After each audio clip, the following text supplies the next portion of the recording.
Think about the last time you paid for something with cash. You remember the exact bills you handed over. Now, think about the last time you tapped your card at a coffee shop, a gas station, a grocery store. Can you even remember the amount? Something is happening every time you hand over physical cash. Your brain fires a small but real pain signal, a tiny moment of discomfort that says, "That cost me something." Your card removes that signal. You did not turn it off. You did not even know it existed. But it has been shaping how much you spend every single week. Researchers at MIT found that people will pay up to 100% more for the exact same item when they use a card instead of cash. Not because they have more money, not because they value it more, because paying with plastic does not register the way paying with cash does. This video is about that hidden break, how it works, and how to get it back. In 1996, a researcher named Ofer Zellermeyer at Carnegie Mellon asked a question that sounds almost too simple. Does spending money actually hurt? Not hurt the way you say it about a parking ticket, neurological hurt. Does your brain process spend the same way it processes physical pain? His advisor, George Lowenstein, was already studying how emotions shape economic decisions. Zellermeyer designed experiments where people spent money while researchers measured their emotional responses. What he found: spending money triggers negative emotions that people rank alongside actual discomfort. And the critical detail: not all spending hurt the same way. Cash payments produced significantly more pain than credit card payments. Cash felt like losing something real. A card felt like almost nothing.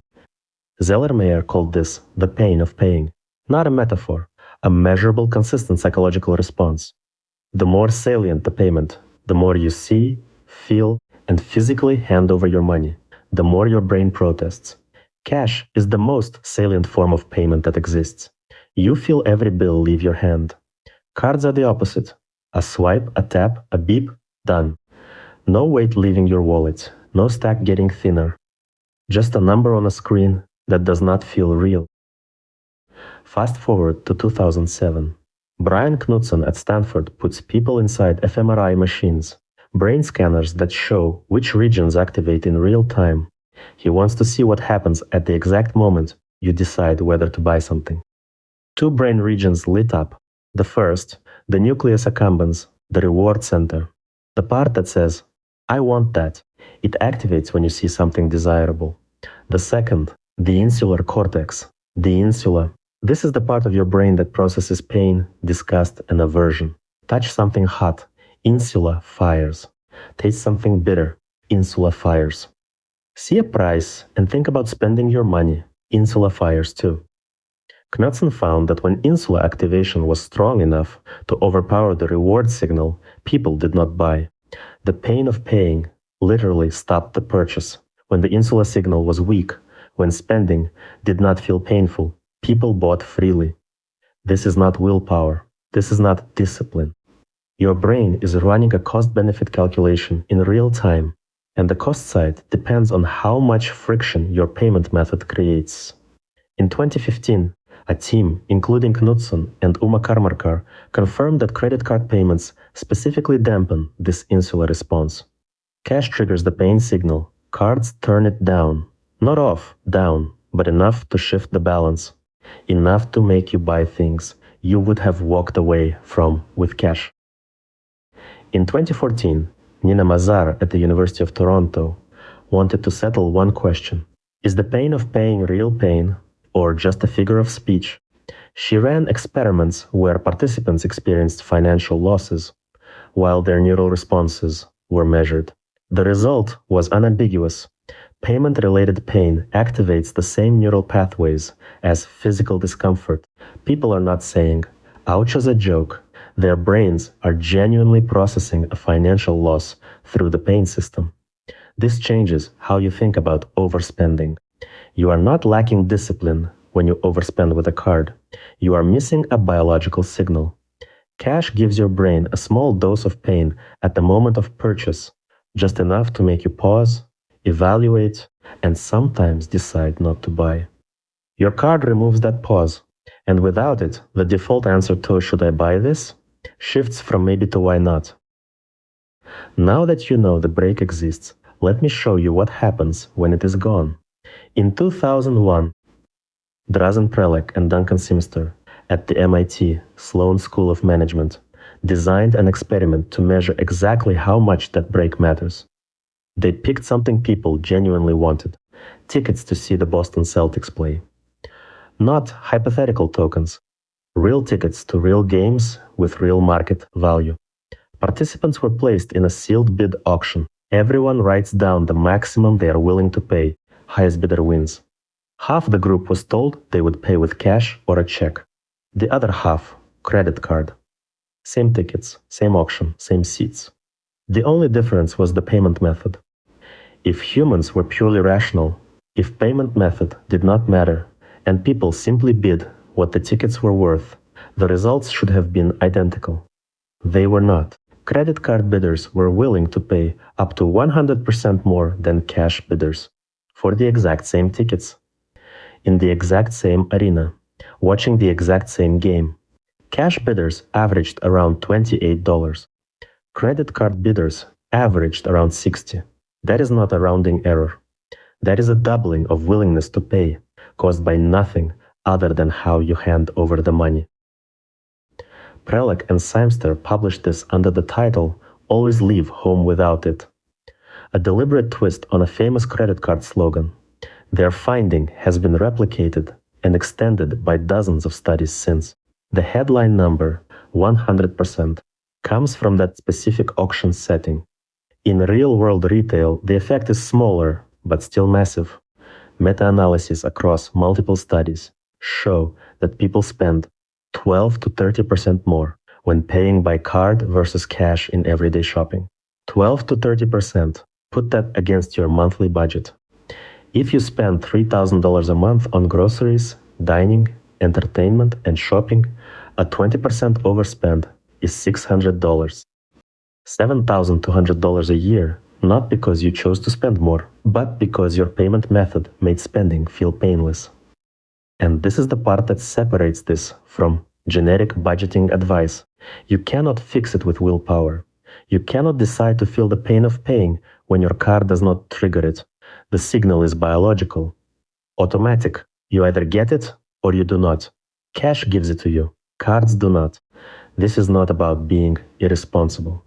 Your payment method is quietly rewriting your spending decisions every day, and you never noticed because the change happens below conscious awareness. One important clarification. The 100% figure comes from a competitive auction, a setting where emotions run high and the desire to win can inflate spending. You are not bidding against strangers for Celtics tickets on a Tuesday. The everyday effect lands in the 12 to 30% range. But do not dismiss that number. 20% overspending across all your discretionary categories, month after month, year after year. That is the difference between building savings and wondering where your money went. And in certain categories, dining out, entertainment, impulse purchases, the effect pushes much closer to that 100% mark. Those are the categories where friction matters most and where cards do the most damage. There is another mechanism at work, and it explains why credit cards are worse than debit cards and why debit cards are worse than cash. In 2008, Priya Raghubir and Joydeep Srivastava published a paper on what they call transaction decoupling. The idea is simple. When you pay with a credit card, the moment of payment separates from the moment of consumption. You eat the meal now. You feel the pleasure now. The bill arrives 30 days later, buried among dozens of other charges on a single statement. Cash does the opposite. You eat the meal and pay for it at the same table in the same moment. Pleasure and pain are coupled. Your brain processes them as one event. With a credit card, your brain gets the pleasure without the pain. By the time the bill arrives, the emotional connection between "I ate that expensive dinner and I owe this money" has faded. Each purchase dissolves into a sea of transactions on your monthly statement. This is why credit card debt in the United States hit $1.25 trillion in the first quarter of 2026. Not a typo, $1.252 trillion. The average borrower carries $6,715 in credit card debt. The average household owes nearly $9,300. The average interest rate on those balances is 22.3%. Transaction decoupling is not a psychological curiosity. It is the engine behind the trillion-dollar debt problem. In 2003, Dilip Soman at the University of Toronto published a framework called Payment Transparency Theory. His argument, the clarity with which a payment method reflects the actual value you are spending, determines how painful it feels. Picture a gradient. At one end, cash, maximally transparent. You see the bills, you count them, you hand them over. You watch your wallet get thinner. Every dollar has a physical presence, and losing each one registers. One step removed, a debit card. You know the money is leaving your bank account right now, but you do not see it. A number on a screen goes down, real, but abstract. Next, a credit card. You are spending money you have not earned yet. The payment is not just invisible, it is in the future. Your brain treats future money differently than present money. It feels less real. Further, contactless tap, you hold your card near a reader. A beep, done. Not even the physical motion of swiping or inserting. The payment is almost invisible. And at the far end, your phone. A device you use for texting, photos, social media, and entertainment also happens to make payments. Your brain does not think of your phone as a wallet. When you tap your phone to pay, spending registers as barely anything at all. Each step along this gradient strips away more friction. Each step makes spending feel less real. Each step raises the amount you will pay without thinking twice. One more layer. Richard Taylor won the Nobel Prize in economics, partly for his work on mental accounting, the way people categorize money into different buckets in their heads. Your brain does not treat all money as one pool. It creates separate accounts: salary money, bonus money, gift money, found money, each with different spending rules. What most people miss is that your brain also sorts by payment method. Cash feels like real money. It comes from your wallet. It is limited. It runs out. A debit card feels like bank money. Real, but abstract. A credit card feels like future money. It does not cost you anything right now. A phone payment feels like no money, just another function on a device. All of these draw from the same bank account. All reduce your net worth by the same amount. But your brain processes each one through a different emotional filter. And the emotional cost of spending drops with every step away from physical cash. Everything I have described so far, the insula, the decoupling, the transparency gradient, happens at the moment of purchase. You are at least physically present when the transaction occurs. Subscriptions and autopay remove you from the transaction entirely. You are not in a store. You are not holding a product. You are not looking at a price. The charge happens automatically, on a date you probably do not remember, for a service you might not be using. A 2022 survey by CNR Research found that the average American pays $219 per month in subscriptions. When asked to estimate their own subscription spending, people guessed $86, a $133 gap between perception and reality. $133 vanishing every month with zero friction. No cash leaving your hand. No card swipe, no tap, no beep, not even a moment of consideration. The pain of paying is not reduced, it is eliminated. When the pain of paying is zero, awareness is zero. Subscription businesses have engineered the ultimate payment method, one that triggers no insula activation at all. You signed up once, months, or years ago, and every charge since has been invisible. The 8.61% delinquency rate on credit cards in the first quarter of 2026, the highest in years, is partly driven by people who genuinely do not know how much they are spending, because autopay hides the friction. Before we get to the bigger system, one action you can take today. Pull up your bank statement or credit card statement from last month.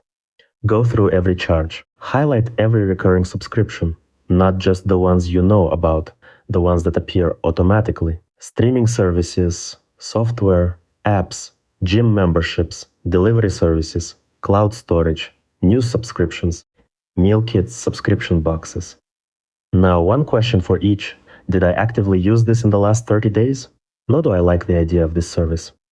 Did I actually use it? If the answer is no, cancel it today. Not next week, today. The average person finds $40 to $60 per month in subscriptions they are paying for but not using. $480 to $720 a year going to services that provide nothing. 15 minutes of work. Hundreds saved annually.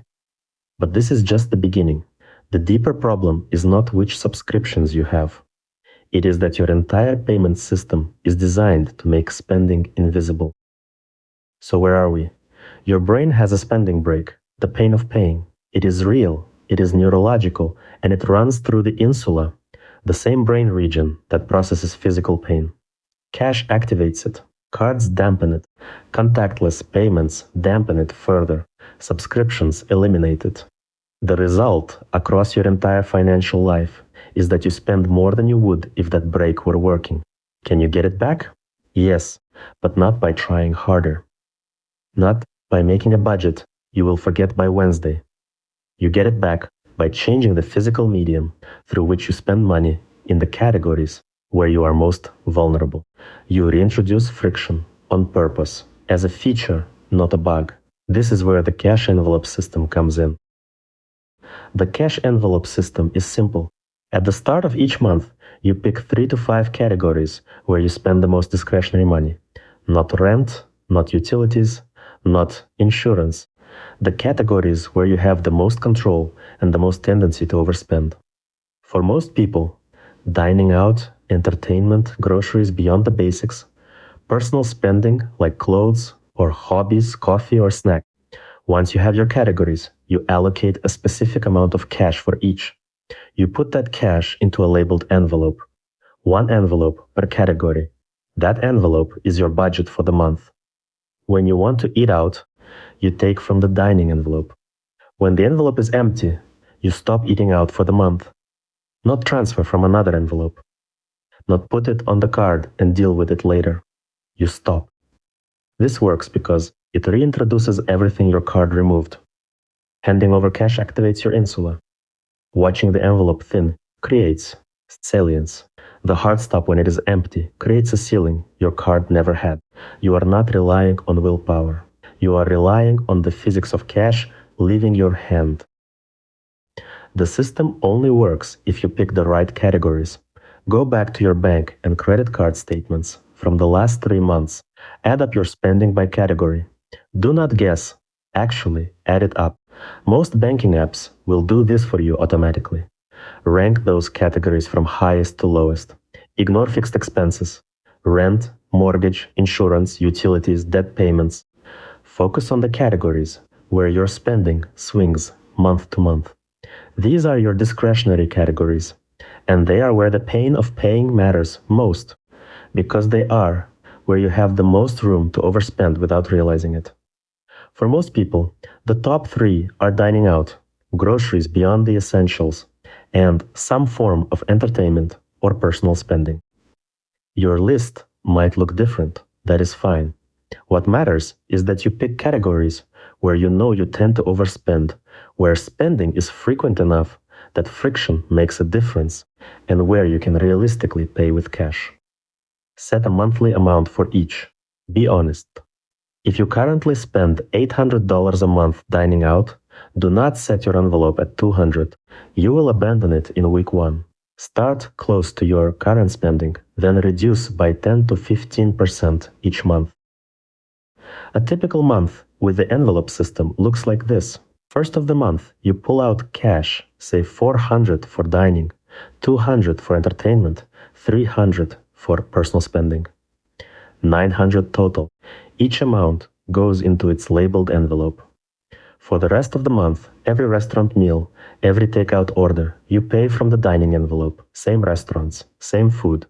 But now you are paying with cash, and you can see the envelope getting thinner. By week 3, you look in the dining envelope and there is $60 left. You have a choice. Stretch that 60 through the end of the month or start cooking at home. Either way, you are making a conscious decision with full awareness of what remains. This is the opposite of how cards work. With a card, you do not know what you have left. You do not feel the money leaving. No envelope thinning. Just a statement at the end of the month that makes you wonder how you spent that much. The envelope makes the invisible visible. It turns an abstract number into a physical reality. The spending break your brain was designed to have. I want to address something. Some of you are thinking, this sounds like going backwards. Cash is inconvenient. I like my card. I like the points. I like the convenience. Valid feelings. But the research is clear. The cash envelope system is not about spending less for the sake of spending less. It is about spending what you actually want to spend. Right now, your payment method is making that decision for you. Cards do not make you spend more because you want to spend more. They make you spend more because the friction that would normally make you pause is gone. The envelope restores that pause. It does not make you cheaper. It makes you intentional. Every dollar you spend from an envelope is a dollar you chose to spend with full awareness of what you have left. That is not deprivation, that is control. And control over your spending is one of the most reliable predictors of financial well-being.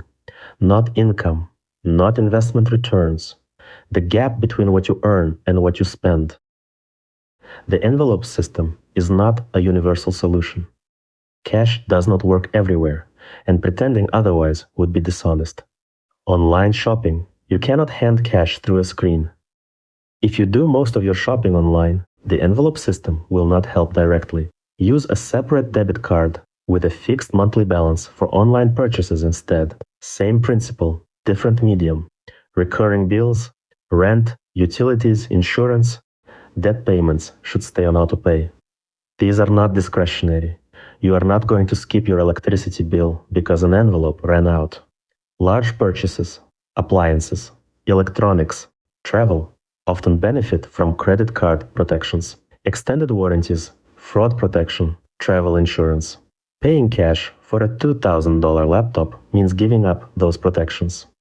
The goal is not always use cash. The goal is use cash where friction helps you and be aware of the friction gap everywhere else. For most people, the friction gap is largest in dining, entertainment, groceries, and personal spending. Those are your envelopes. One more thing worth knowing. In 2008, Scott Rick, Cynthia Kreider, and George Lowenstein published a paper identifying two types of spenders, tightwads and spendthrifts. Tightwads feel too much pain when spending and underspend relative to what they actually want. Spendthrifts feel too little pain and overspend. Both groups drift from their ideal. If you are a spendthrift, the envelope system is particularly powerful. It adds friction your brain naturally lacks. If you are a tightwad, the envelope can actually free you to spend more confidently because you allocated this money specifically for enjoyment. The envelope is not about restriction. It is about alignment, spending what you actually want to spend, no more and no less. Your action step, not next month, this week. Pick 3 discretionary categories where you spend the most. Check your statements if you need to. Set a monthly cash amount for each. Get 3 envelopes. Label them, fill them with cash. For the next 30 days, pay for everything in those 3 categories from the envelopes. When an envelope runs out, you are done in that category for the month. That is the entire system. 20 minutes to set up, and it will change the way you think about spending. Not because cash is magic, because cash is honest. It shows your brain what your card hides. Once you feel the weight of each bill leaving your hand, you cannot unsee it. You will notice the difference between cash purchases and card purchases. You will feel the friction. And that friction is not a problem. It is your brain doing exactly what it was designed to do. $1.2 trillion in credit card debt, 22.3% average interest rates. An entire economy built on making spending painless. You cannot control the system, but you can control your three envelopes. You can give your brain back the break that evolution designed and that modern payment technology removed. Start this week. Pick 3 categories, fill 3 envelopes, watch what happens.